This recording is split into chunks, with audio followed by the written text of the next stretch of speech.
Chapter 33. Mama Kay stood on a landing overlooking the warehouse floor. Aegon's dogs, as they'd taken to calling themselves, were training under his watchful eye. The force had shrunk to 100 men, and Mama Kay was sure that by now its existence was well known. "Do you think they're ready?" she asked as Aegon labored up the stairs on a cane. "More training will make them better. Battle will make them better faster, but it will cost lives," he said. "And your witch hunters?" "They're not Ymuri. Ymuri can riddle a man with arrows from 100 paces while galloping away from him. The best I can hope for is 10 men who will get in range, stop, shoot, and move on before the fireballs get to them. My hunters aren't worthy of the bows they carry, but they're a damn sight better than anything else we have." Mama Kay smiled. He was underplaying his men's capabilities. She'd seen these men shoot. "What about your rent girls?" Aegon asked. "This mission will cost lives. Are they ready for that?" He stood close beside her as they watched his men spar. "You would have been amazed if you could have seen their faces, Brent. It was like I gave them their souls back. They'd been dying inside, and now they've come back to life, all at once." "No word from Jarl?" Aegon's voice was tense, and Mama Kay could tell that, for all that he had clashed with the young man, Aegon was worried for him. "There wouldn't be, not yet." She put her hands on the rail and accidentally brushed his fingers. Brant looked at her hand and then in her eyes and quickly away. She winced and pulled her hand away.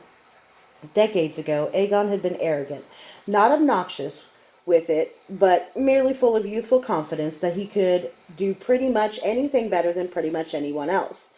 That was gone now, replaced by a sober understanding of his own strengths and weaknesses. He was a man well-tempered by the years. Guinevere had known men ruined by their wives, small women who felt so threatened they undercut their husbands for so many years that those men no longer trusted themselves. Such women had made Mama Kay wealthy. She knew men with perfectly good wives who were regulars, men addicted to the brothels as others were addicted to wine, but much of her business came from men desperate to be considered manly, strong, good lovers, noble. It was one of the many ironies of the business that they came to a brothel for that. Men, Mama Kay believed, were too simple to ever be truly safe from the temptations of a house of pleasure. It had been her business to make sure those temptations were multifaceted, and she'd been good at her business. Her establishments weren't just whorehouses. She had meeting rooms, smoking rooms, dignified parlors, lectures on all the topics men love. The food and drink were always finer than her competitors and priced lower. At her best establishments, she brought in chefs and wine masters from all over Midicrew. As a restaurateur, she would have been a dismal failure. The food side of her business operated at a loss every year. But at her houses, men who came for the food stayed to spend their coin other ways. The few Brant Aegons of the world didn't bang her girls for two reasons.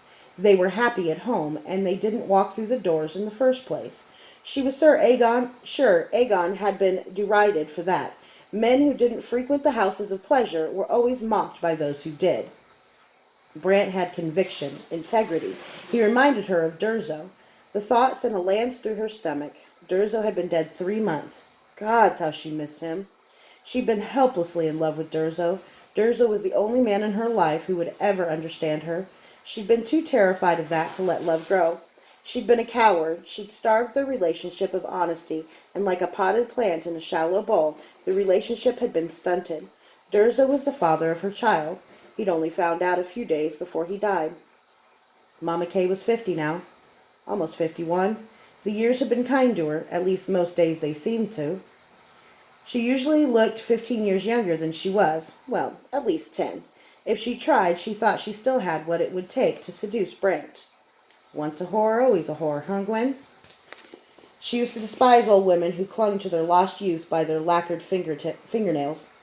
Now she was one. Part of her wanted to seduce Brant just to prove to herself that she still could.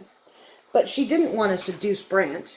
It had been years since she'd taken a man to her bed. For all the thousands of times it had been work, there had been times like she'd liked or admired her lover of the moment. And there had been Durzo. The night they conceived Uli, he'd been so blasted on mushrooms that he hadn't been much of a lover, but to have the man she loved share her bed had filled her to overflowing. She was so shot through with love and grief that she'd wept during their lovemaking. Even in his drugged state, Durzo had stopped and asked if he was hurting her. After that, it had taken all her skill to bring him to completion. Durzo had been a tender man when it came to taking his pleasure. Now their child was being raised by Kyler and Elaine. It was the only deception she didn't regret. With those two, Uli would do well. But she was tired of deceit, tired of taking and never giving. She didn't want to seduce Brent. She knew he wanted her, and his wife was probably dead. Probably, but he couldn't know. Wouldn't know, ever. How long would a man like Brent Aegon wait for the woman he loved? Forever. That's the kind of man he was. 30-some years ago, they'd met at a party, her first ever at a noble's home. He'd fallen instantly in love with her, and she'd allowed him to court her, never telling him what she did, what she was.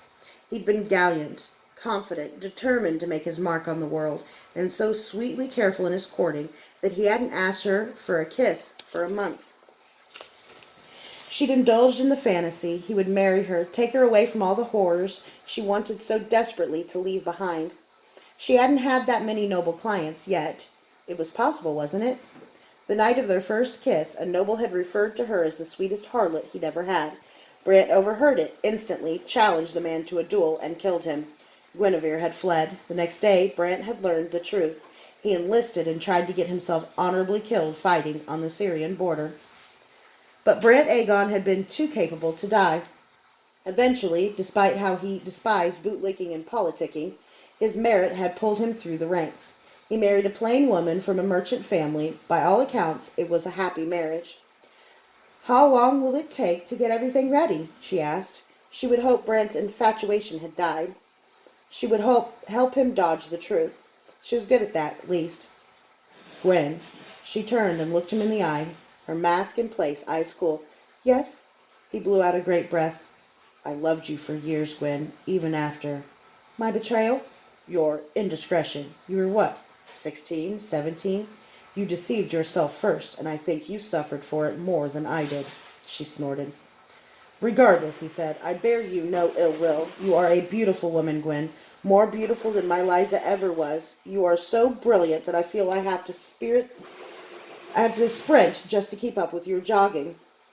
I felt quite the opposite with Liza. You affect me profoundly."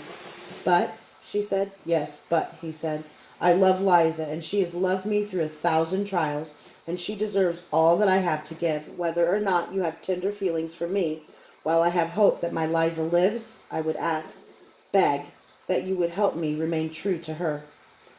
"You have chosen a hard road," she said. "Not a road, a battle. Sometimes life is our battlefield. We must do what we know to do, not what we want to do." Guinevere sighed, and yet somehow felt lighter. Dodging Brant's attraction could have so easily turned into dodging his presence, and she needed to work closely with him now. "Is honesty so easy? Could I have just said, 'Durzo, I love you, but I fear you'll destroy me'?" Brant had just offered her his vulnerability, confessed her effect on him, and yet seemed no weaker, but stronger for it. How was that? Is truth so powerful? She swore then, in her own heart, that she would not tempt this man for her own vanity.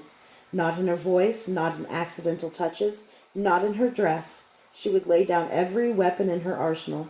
The resolution made her feel oddly decent. "Thank you," she said. She smiled companionably. "How long till they're ready?" 3 days, Brant said. "Then let's make the night run red."